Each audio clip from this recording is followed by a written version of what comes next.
Kanchipuram Vakula silks నాణ్యత మా ప్రాధాన్యత. మదీనాగూడ, మియాపూర్, హైదరాబాద్ లో త్వరలో శుభారంభం.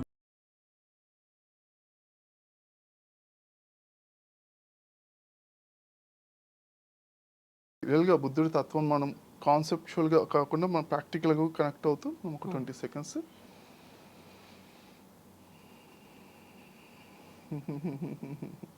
చిరునవ్వుతో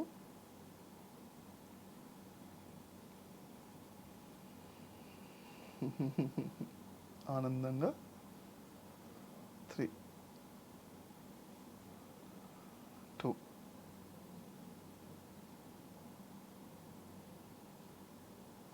1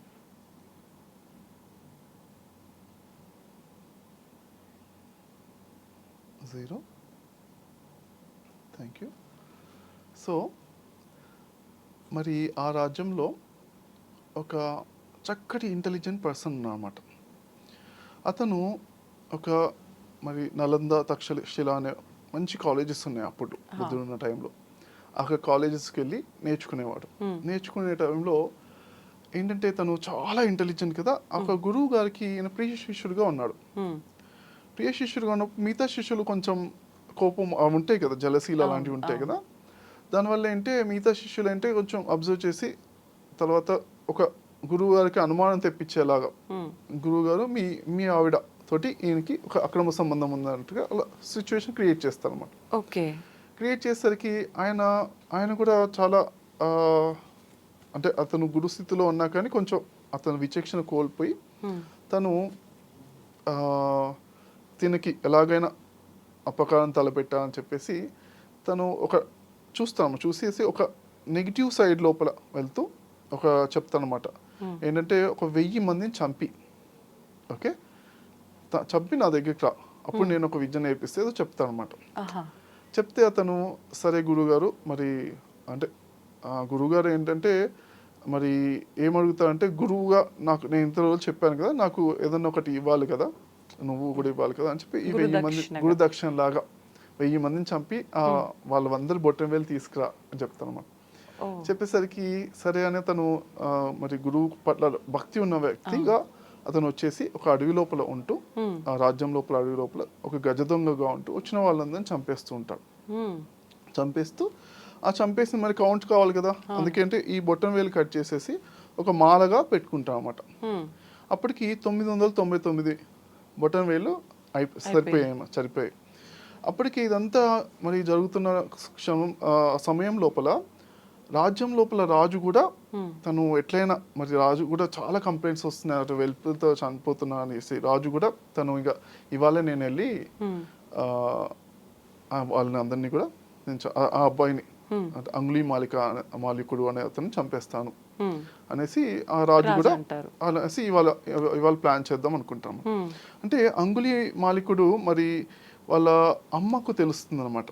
తెలిసి అరే మరి రాజు వస్తాడు కదా, రాజు ఒక 2 రోజులు వస్తాక నేను ఇవాళ వెళ్ళి అతని దగ్గరికి వెళ్తాను, వెళ్ళి నచ్చ చెప్పడానికి ట్రై చేస్తాను అనుకుంటున్నాము.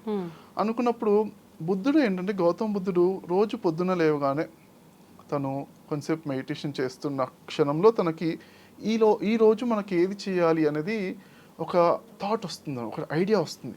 అప్రాక్సిమేట్గా మనం కూడా పొద్దున్నే కూర్చోగానే మనకి ఇవాళ ఏ చేస్తే బాగుంటుంది అని ఒక 5 నిమిషాలు మనం కాంటెంప్లేట్ చేస్తే ఆ క్లారిటీ వచ్చేస్తుంది మనకి ఏ పనులు చేస్తే బెస్ట్ అని.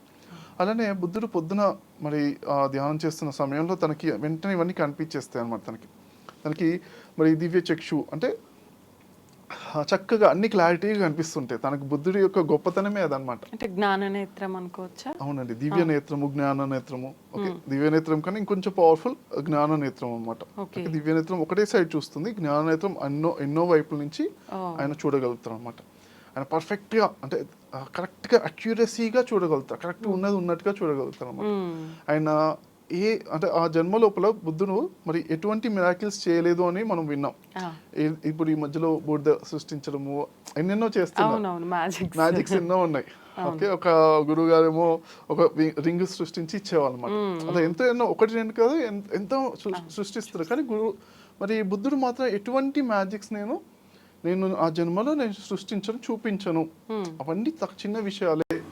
ఓకే, కానీ గొప్ప మ్యాజిక్ కన్నా గొప్పది ఏంటి, జ్ఞానము. జ్ఞానము నేను చెప్తాను అని చెప్పేవాడు అనమాట. ఇప్పుడు కూడా ఓకే. ఆ థర్డ్ ఐతో భలే చూసి కరెక్ట్ గా చెప్పేవాడు. నేను చెప్పేవాడిని 100% ట్రూత్ అని ఆయన అంటే పక్కాగా ఎన్నో ప్రూఫ్స్ తో చెప్పేవాడు అనమాట. అదే ఆయన దగ్గర ఉన్న గొప్పతనం. ఓకే. అయితే మరి అప్పుడు చూసినప్పుడు తనకంటే ఈ రోజు ఆమె వెళ్ళినప్పుడు, అమ్మ వెళ్తే ఆ కొడుకు చూసి మరి గురువుగారి నేను గురుదక్షిణ ఇవ్వాలన్నట్టుగా అమ్మను కూడా చంపేస్తాడు తను. అంతటి స్థితికి వెళ్ళిపోయాడు తను. అమ్మను చంపేస్తే తను యాక్చువల్గా కొంచెం మంచివాడే, అంటే మామూలుగా తను. కాకపోతే అమ్మను చంపితే అంటే అవీచి నరకం ఉంటుందన్నమాట.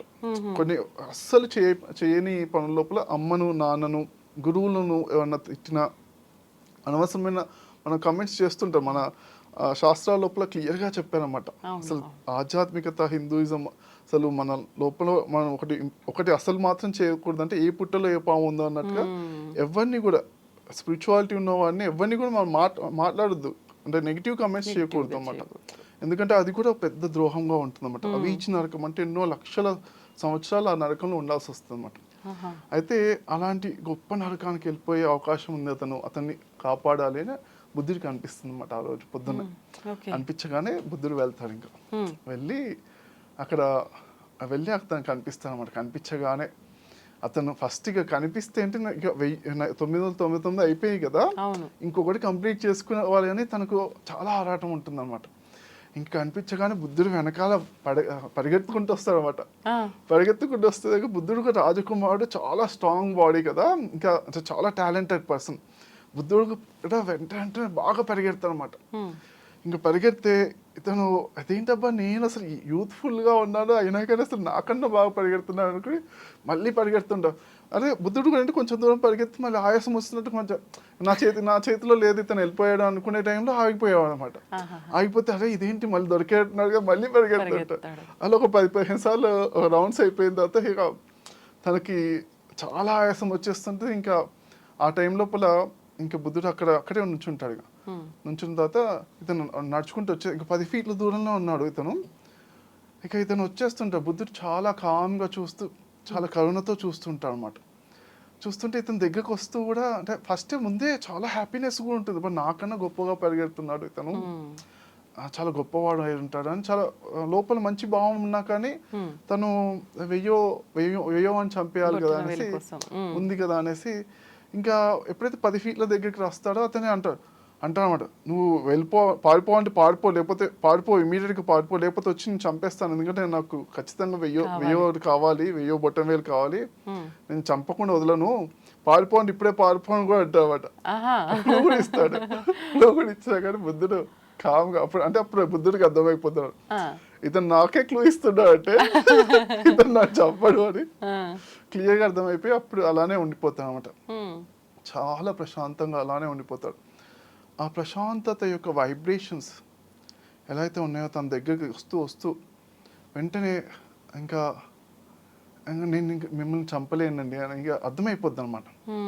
ఇంకా చెప్పేసరికి మీరు చాలా గొప్పవాడిగా ఉన్నారు, నాకు చెప్పండి అంటే అప్పుడు చెప్తాను అనమాట, నాన్న ఇలా అహింస అనేది రైట్ కాదు, మరి అహింస మార్గం ద్వారా నువ్వు దుఃఖం నుంచి బయటపడేది గొప్ప విద్య ఉంది, ఆ ముక్తి విద్య నేర్చుకోవాలి అని చెప్తే, అవునా ఇప్పటి నుంచి ఇంకా నేను అన్ని వదిలేసేసి మీ దగ్గర నేర్చుకుంటాను అని చెప్పి నేర్చుకుంటాను అనమాట. అప్పుడు ధ్యాన సాధన నేర్చుకుంటాడు. ప్రాక్టీస్ చేసినప్పుడు అంటే ఈ చాతుర్మాస దీక్ష అన్నట్టుగా మనకేంటి ఈ 4 నెలలు ముఖ్యంగా ఎప్పుడైతే దసరా నవరాత్రి నుంచి శివరాత్రి వరకు ఈ 4 నెలలు అంటే చక్కటి సాధనకి మంచి ఉపయోగకరమైన రోజులు అని చెప్పేసి ఆ 4 నెలలు కూర్చోపెట్టేసి తను సాధన ఒక రూమ్ లోపల అలా కూర్చొని ధ్యానం చేస్తుంటాడు. చాలా ఇబ్బందిగా కూడా అనిపిస్తుంది అన్నమాట, ఎందుకంటే ఇన్ని బ్యాడ్ కర్మస్ ఉన్నాయి కదా, ఇంకా అసలు ధ్యానం అసలు కుదరకున్నా కానీ చాలా పట్టుదలగా బాగా చేస్తాము. చేసిన తర్వాత ఏంటంటే ఇంకా ఎంత పట్టుదల చేసి ఇంకా ముక్తి సాధించడానికి కొంచెం ఎండ్లో ఉంటాడు ఆల్మోస్ట్. ఓకే, ఇంకా తర్వాత అంటే దుఃఖం అంతా నుంచి బయటపడతాడు అన్నమాట. లోపల అంటే మనసు యొక్క దుఃఖం నుంచి బయటపడతాడు. కానీ అయినా కానీ ఇంకా కర్మలు ఉన్నాయి కాబట్టి తను ఇంకా ఒకసారి భిక్షం అడగడానికి వెళ్తూ ఉంటాడు అనమాట. అన్ని ఊర్లలో వెళ్తుంటే అందరు గుర్తుపడతారు, ఎందుకంటే అరే మా హస్బెండ్ చంపేశారు, మా భార్య మా పిల్లని చంపేశారని వాళ్ళు బాగా గుర్తుపట్టి ప్రజలందరూ గుర్తుపట్టి రాళ్ళతో కొట్టి కొట్టి చంపేస్తాను అనమాట. చంపేసినప్పుడు కూడా చావు దాకా వచ్చిన తర్వాత కూడా ఒకసారి మనోసంకల్పంతో నేను ఎట్లయినా బుద్ధుడికి చెప్పే చనిపోతాను అనేసి బ్రతికి ఆ మనోసంకల్పం అంతా కొట్టేసినా కానీ వచ్చి బుద్ధుడికి చెప్పి మరి నా సమయం అయిపోయింది అని చెప్తే బుద్ధుడు కూడా కరెక్ట్ అంతా క్లియర్ చేసుకున్నావు నువ్వు పర్ఫెక్ట్గా. అంటే ఏవైతే కర్మలు ఉన్నాయో అంత ఎన్లైటెన్ అయిన తర్వాత కూడా కొన్ని కర్మలు ఉంటాయి అన్నమాట. ఎన్లైటెన్ అయిన తర్వాత అంటే మన మనసులో బాధ లేకపోవడం ఎన్లైటెన్మెంట్ స్థితి. అయినా కానీ ఆ కర్మలు అనేవి ఇబ్బందులు అనేవి ఉన్నాయి కదా, అవన్నీ క్లియర్ చేసుకున్నావు నువ్వు, వెరీ గుడ్ అని చెప్పి అప్రిషియేట్ చేస్తారు. ఆ విధంగా తన బాడీ వెకేట్ చేస్తాను అనమాట, అన్ని క్లియర్ చేసుకుని. అదే తన ఎలా అయితే మన హిందూయిజంలో కూడా మాకు క్లియర్గా ఉంటుంది. పరశురాముడు కూడా ఎంతోమంది చంపేశాడు రాజుల్ని, 17 సార్లు 100,000 రాజుని చంపేశాడు. మళ్ళీ కర్మల్ని కొంచెం క్లియర్ చేసుకుంటూ తను తపశక్తితోటి ధ్యానం చేస్తూ కొన్ని క్లియర్ చేసుకున్నా అనమాట. క్లియర్ చేసుకున్న తర్వాత లాస్ట్కి దత్తాత్రేయ గురువు గారిని కలిసి అసలు ఇదంతరికి కారణం నా కోపమే, ఫస్ట్ అది దాన్ని బ్యాలెన్స్ చేసుకోవాలని చెప్పి అది నేర్చుకుని అప్పుడు ముక్తి పొందుతారు అన్నమాట. ఓకే, అది అంటే ఎటువంటి హింసకు పాల్పడిన వాళ్ళైనా కూడా బుద్ధుడు చెప్పిన బోధనలు విన్నంత మాత్రం చేత జ్ఞానాన్ని పొంది మోక్షాన్ని పొందే అవకాశం ఉంటుంది అని అర్థం చేసుకోవచ్చు అంటారా దీన్ని బట్టి? డెఫినెట్లీ అండి.